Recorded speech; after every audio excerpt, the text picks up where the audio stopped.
Hello everyone and welcome to this video. So in this video we're going to talk about finding your dominant element in birth chart. So I'm going to walk you through the process that I use, or a couple different processes that I use to determine somebody's dominant element in their birth chart. So there are a few different ways I do this, and I wanted to show you guys how I do it so that maybe you can try it in your own birth chart to find out your dominant element. So before I jump into this and we get into actually how I do it, I want to talk about what dominant elements are. So within a person's birth chart, when you calculate your birth chart and you pull it up, there are 4 different elements that the chart consists of. There's fire, water, air, and earth. Okay.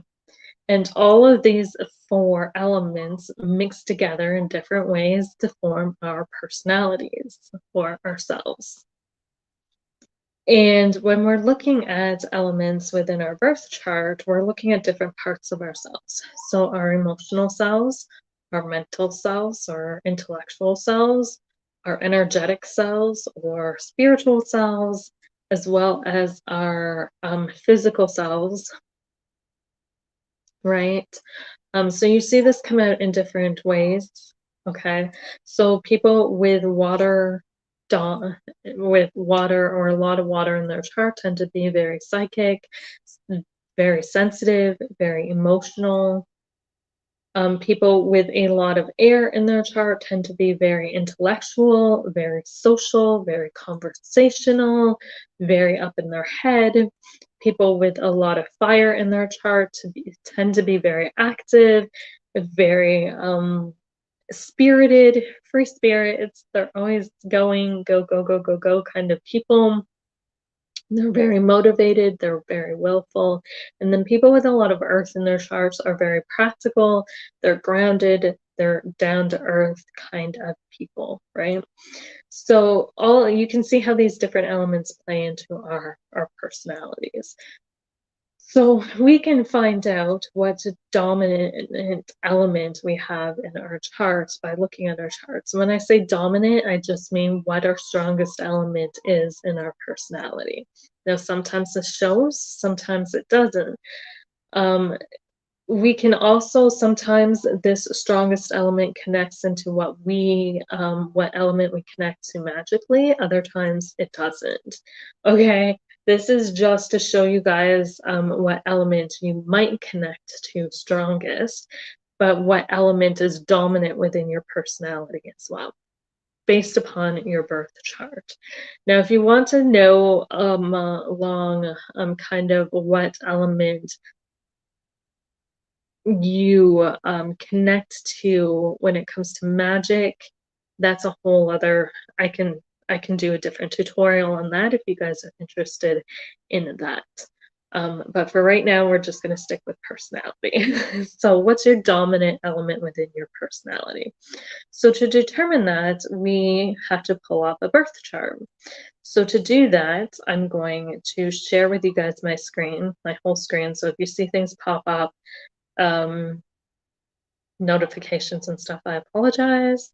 I did try to do this another way where I was just sharing the window, but some of the pop-ups, the menus didn't come up, and I want you guys to be able to see exactly what it is I'm doing. So we're going to share the whole screen. So just give me a second here. Let me add it. So what you want to do first and foremost is you want to go to this website here, Astrocom. Okay. So you want to type in www.astro.com. Once you get to this website, you're going to want to click on the 3 bars that are in the corner. Now, if you're on a mobile device, this may be located somewhere different. I'm doing it from a laptop, so it's going to be a little bit different, but you can access it from your mobile browser as well. I believe it's in the top right-hand corner of your mobile, onto the mobile website. So you want to click on that, and then you want to go down to My Astro. When you go down to My Astro, you're going to click Login.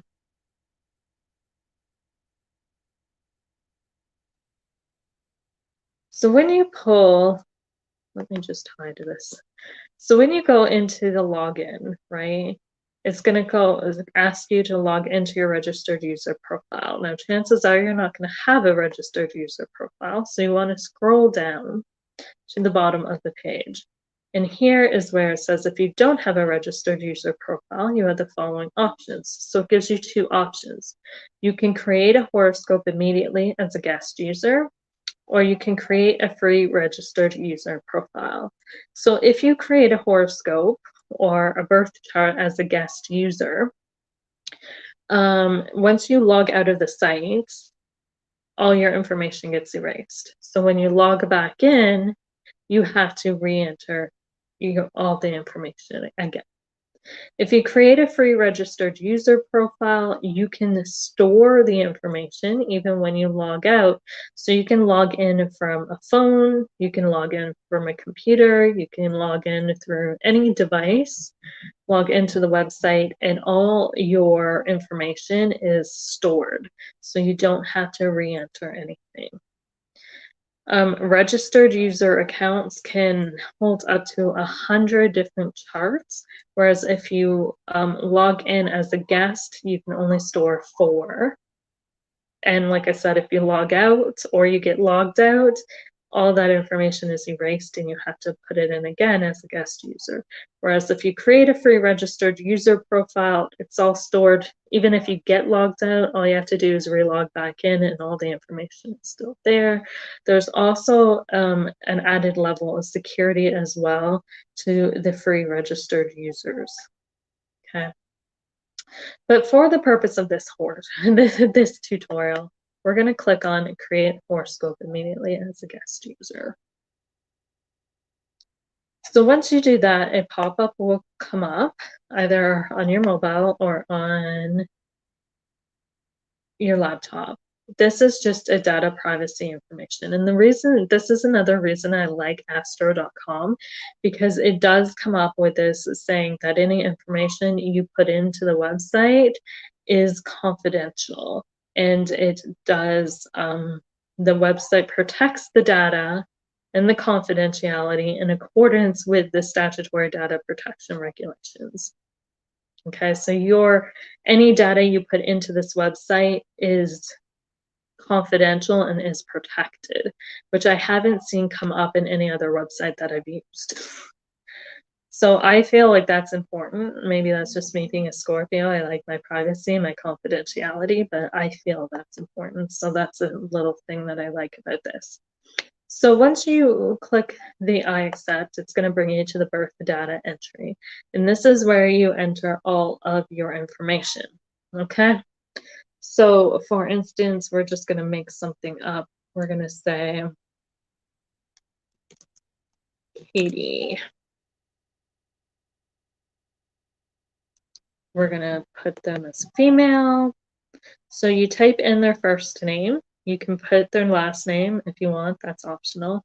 Then you need to pick a gender. So are they male, are they female, or is this an event? So you can pull up a chart for an event like a full moon or a new moon as well.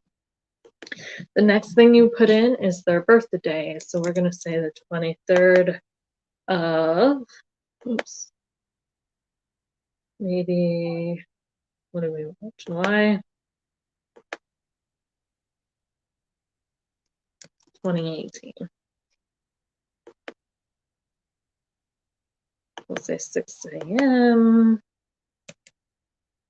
6:03. Then you want to go down to where it says country, choose a country.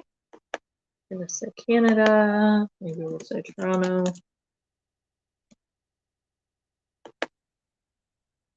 And we'll hit continue. When you hit continue, it will pull up a page like this. So once you hit continue, it pulls up this page. Scroll down to where it says horoscopes chart drawings, and it gives you 3 different options. So it gives you chart drawing, ascendant option. So this is just a quick chart drawing. Okay. It also gives you an extended chart selection, or it gives you the choice to create an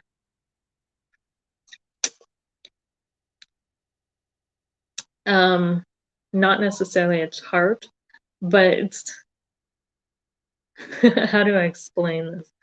So I can never pronounce that name. So, but it is basically a list. This creates a list of all the planets, the signs, and the degrees that they are in during a certain day. So, for example, I'll show you what I mean. We'll just click on this really quick and see if we can pull this up here.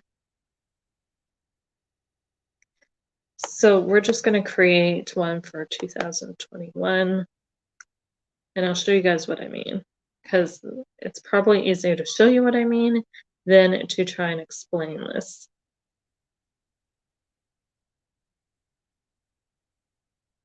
Hopefully it doesn't take too long. Okay, so it creates a table. That's the word I was looking for. And you can see, literally, it's a table of the positions of all the planets, the degrees and signs. So if you go into like January 8th, right? The sun on January 8th is at 17.4 degrees. It gives you the degrees. This is used for drawing in charts. So if you don't draw charts by hand, this is probably not going to be of any use or interest to you. So that's what that is. Then we have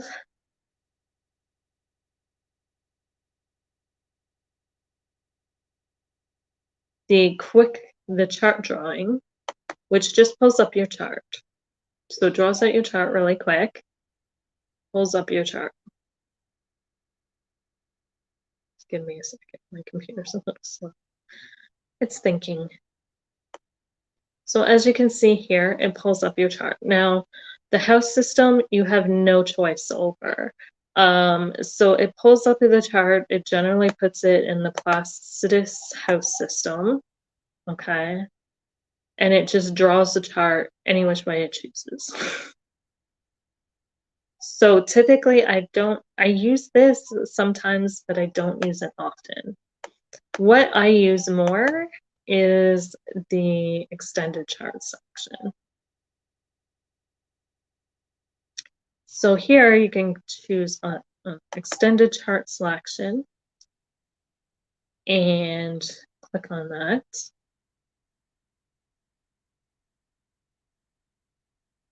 And that opens this page. So we can see from here that we have tons of different choices. So we can pull out the horoscope for, and if you click on here, if you have more than one horoscope or birth chart, aka horoscope, the list of all the different birth charts show up here. Here we have round charts. So those are the circle charts. And they have many, many different types of charts.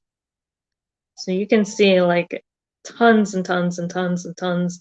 There's solar return charts, lunar return charts, composite charts, synastry charts. The natal chart wheel is your birth chart. Okay, so we're going to keep it for natal chart wheel because that's what we're going to look at. There are special charts. There's the table and pollen astrology. These I haven't explored too much. There's only one that I've explored over there, which I'm going to show you guys what it is because that is also another way that you can find your dominant element as well. So here we're going to choose natal chart wheel. The default house system is this house system here. It's called placidus. Okay. And the placidus I don't like using, I'll be honest, especially for beginners. And I'm going to show you guys why. We're going to pull up a chart in placidus and I'll show you what I mean. So here is the placidus chart. Okay. The reason I don't like placidus is because sometimes there is more than one sign in a house. And by the way, you need to know your time of birth to get the houses. So, like for instance, this is the 4th house here, right? There is Libra and Scorpio in the 4th house. And sometimes you get something like this, where you have Sagittarius, just a hair of Sagittarius, and then a hair of Aquarius and Capricorn. So there's like 3 signs in this house, which gets really, really confusing for beginners to try and interpret. There's also what we call intersections, which are things like these where they overspill and you pretty much have it being called intersected, which means that this is something, it's just confusing. Interceptions are hidden aspects of ourselves, things that get missed sometimes. So it's confusing to try and read. So to make it easier, I'm going to show you guys the house system I use. So when we go back to click back to chart selections and go down, down, down. Okay, so this might be minimized. It is just,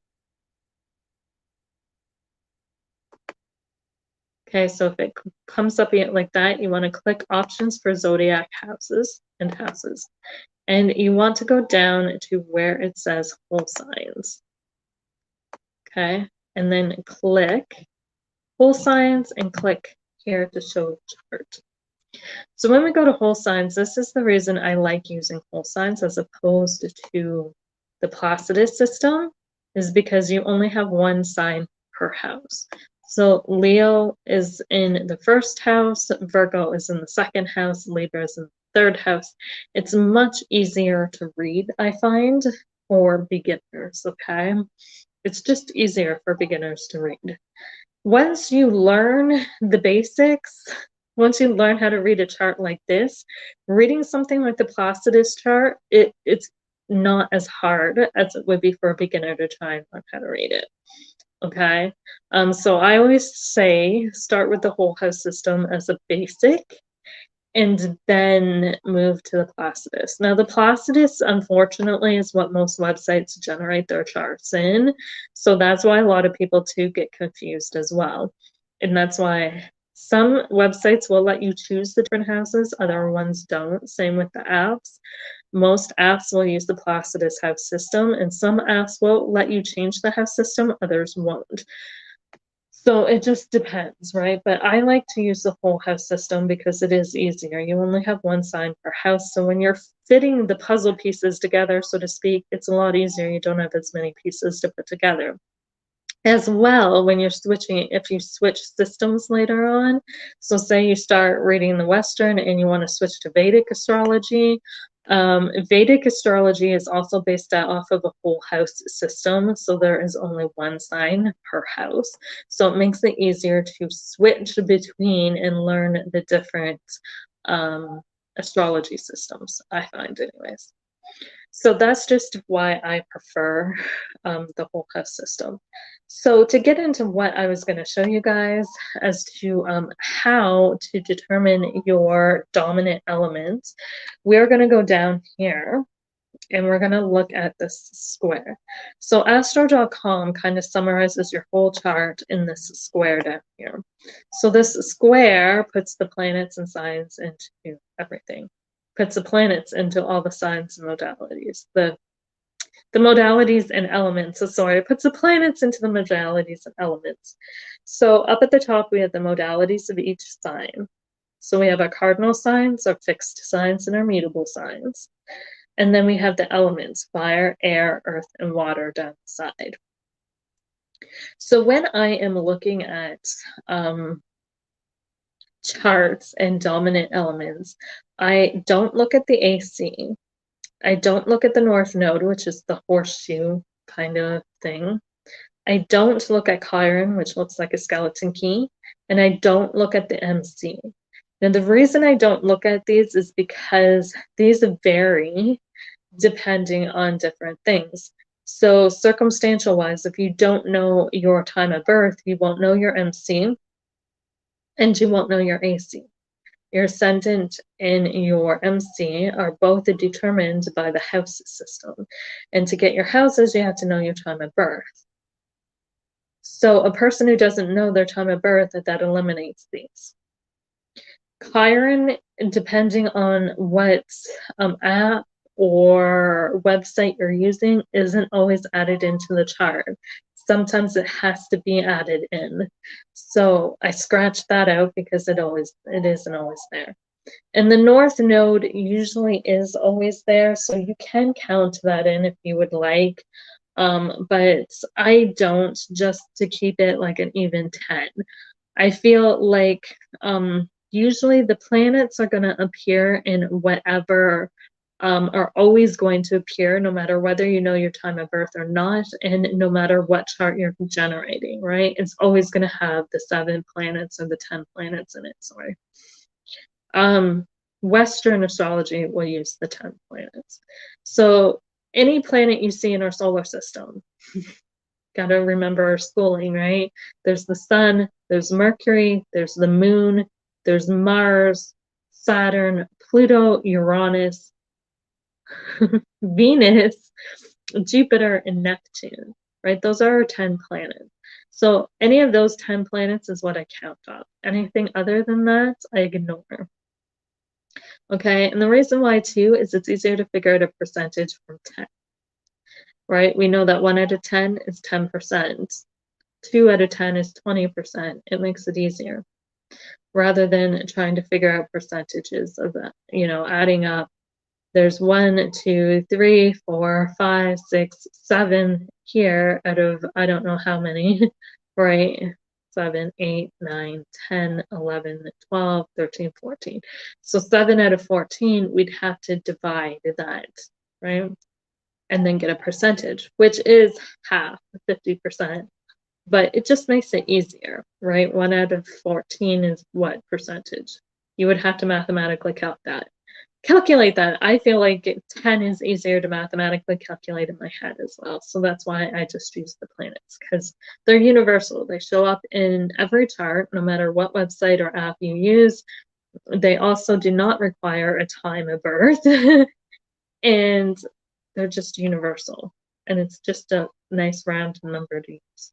So here we have 1, 2. We have the sun, Mercury, and the moon in fire signs, so 30%. So we have 3 planets in fire, 1 planet in air, we have 4 planets in earth, and 2 planets in water. So just by looking at this, we have 40%, 30%, 10%, and 20%. So we have a dominance.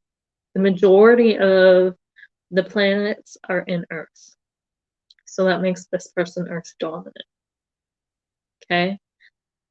The least amount of planets are in air, so that means this person might be lacking air in their personality. So they may find it hard to learn, and they may find it hard to socialize. They may find it hard to memorize things and comprehend things and all those kind of things that have to do with the mind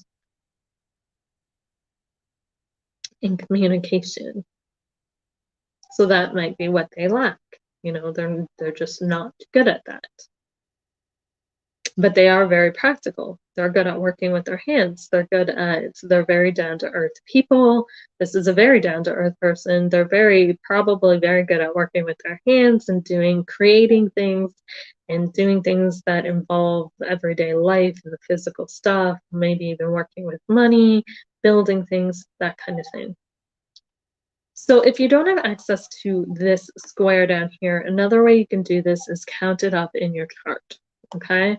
So if we go up to our chart here, we can count the planets in each of the signs. So we're just going to start with fire here because that's in the first house. So we have the sun and Mercury in fire. We have the moon in fire. And that's it. Because these ones we don't count, and the AC and the North Node we don't count. So we have 1, 2, 3 planets in fire, right? So I would write that down on a piece of paper. Then we look at Earth. We have Venus in Virgo. We have Pluto and Saturn in Capricorn. And we have Uranus in Taurus. So we have 3 planets in Earth. Or 4 planets in Earth, sorry. So I would write down 4. Then we're going to look at air. We have no planets in Libra. We have Mars in Aquarius, and we have no planets in Gemini. So we have 1 planet in air. And then to look at water, we have Jupiter in Scorpio. We have Neptune in Pisces. And that's it. So we have 2 planets in water. So I would write that down. And again, 4 is the bigger number. So 4 is the dominant element. So Earth is the dominant element. It's pretty easy. Pretty easy. It's a pretty simple way of doing it. Now here is the other way that you can do this, okay? So the other way we can do this is if we go back to the chart selection.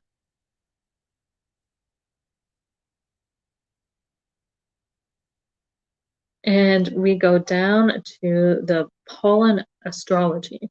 Now this technique you are probably only going to be able to do in Astrocom, okay? Because I have not seen this available in any other website I've used or app.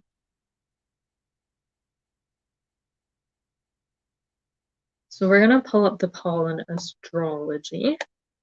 Then we're going to go down to the very bottom chart here where it says simple chart delineation. So this breaks down your chart. So we're going to pull this up. So as you can see here,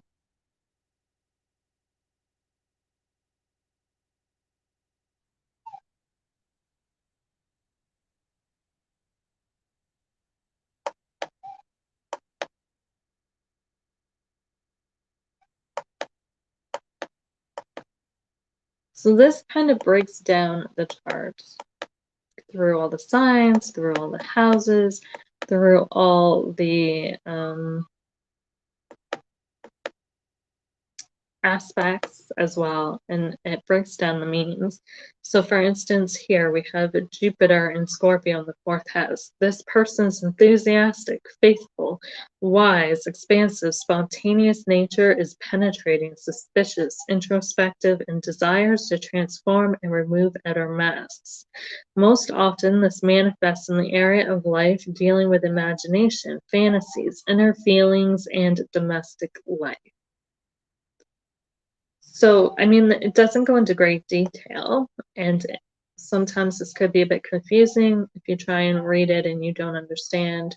So, Sun opposite Mars, this person's spirit, ego, image of self, and sense of aliveness opposes and creates tension with their will, energy, activity, and aggressive, assertive tendencies. Balance is needed. Sun square Uranus, this person's spirit, ego, image of self, and sense of aliveness is irreconcilably in conflict with their individuality, desires for change, and tendency to go against social norms. Adaptation is required by both sides. So it breaks down your chart and just gives you a little bit of insight into your chart. I wouldn't use this overly for interpretations because it is very, very, very basic. I don't use any of this for interpretations at all. I write it all up according to my knowledge and my intuition, what comes through when I'm looking at your chart. So you want to continue to scroll down until you start seeing numbers. So there's going to be a section that has a whole bunch of numbers. Once you hit those numbers, you want to keep scrolling down until you see this part here where it says planets, position, aspects. So this is where it breaks down all the planets, signs, elements, and modalities by strength. Okay, so as this goes through your chart, it assigns points of power to the elements, to the planets, to the signs, and it ranks them by strength, or the amount of points that each planet or element or sign has. So this is where you can also find information about your dominant element, is through here. So for instance, now this is where it's going to get weird, because here it says fire is the dominant element, so 39.7%. 25.8% is earth, 16% is air, and 18.5% is water. So while I did say that earth is the dominant element based upon the amount of planets in the sign, some of these planets may have been weak, meaning they don't have a whole lot of energy. So their potency in the chart or in someone's personality is not as strong, right? As where the fire placements, even though there wasn't a lot of them, there was 3 fire placements. The placements were stronger, if that makes sense.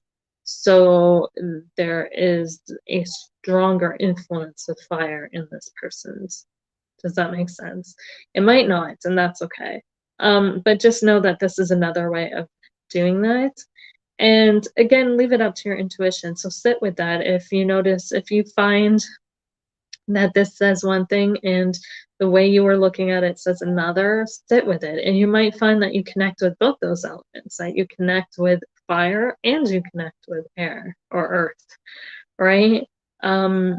You might find that you equally connect with both, and that's okay too.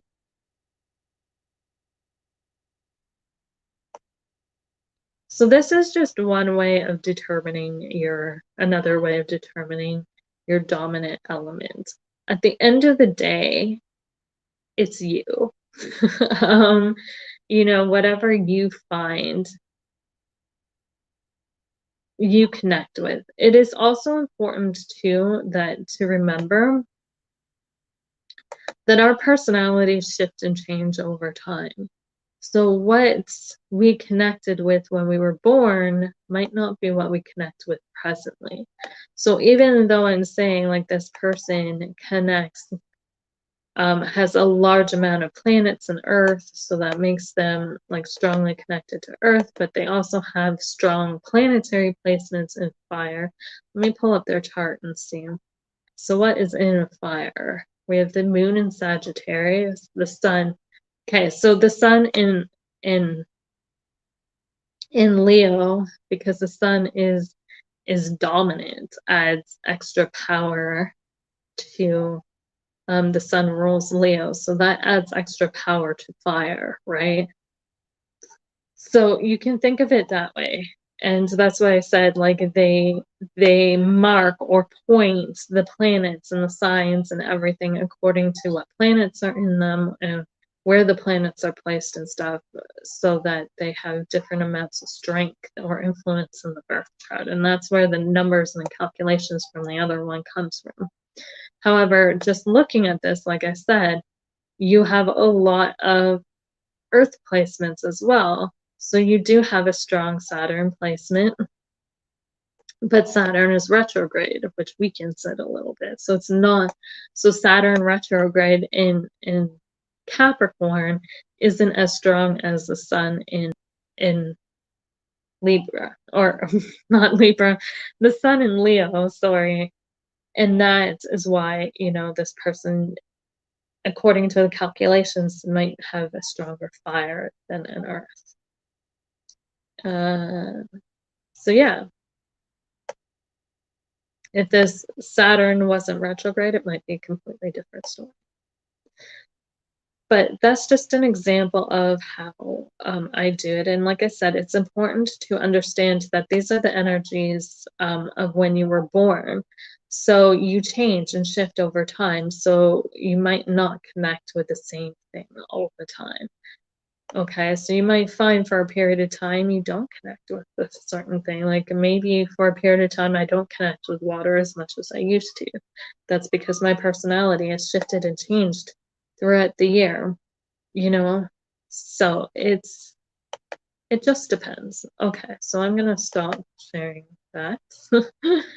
So, yeah. Hopefully this was helpful. Again, take it for what it is. It is just information. If you feel that it does not resonate with you, that is perfectly cool too. At the end of the day, it's all about what resonates with you and what you feel is correct for you. I'm just providing information and different techniques of finding out what connects with you and what doesn't. But at the end of the day, it's got to resonate with you, right? So yeah, hopefully this is helpful to explain how you guys can find your own dominant elements in your chart. If you guys have any questions regarding this, or if you guys would like me to do more tutorials like this, let me know in the comments below. As well, let me know what you would like to see content on. Like I said, I can do a video talking about magic and you know, what element you might connect to magically speaking. If anybody is interested in that. If not, that's cool too. But just let me know if you guys found this helpful and if there's any other videos you guys would like to see. And I hope you guys all have an amazing, amazing day. And I'll see you guys all in the next video. Bye, guys.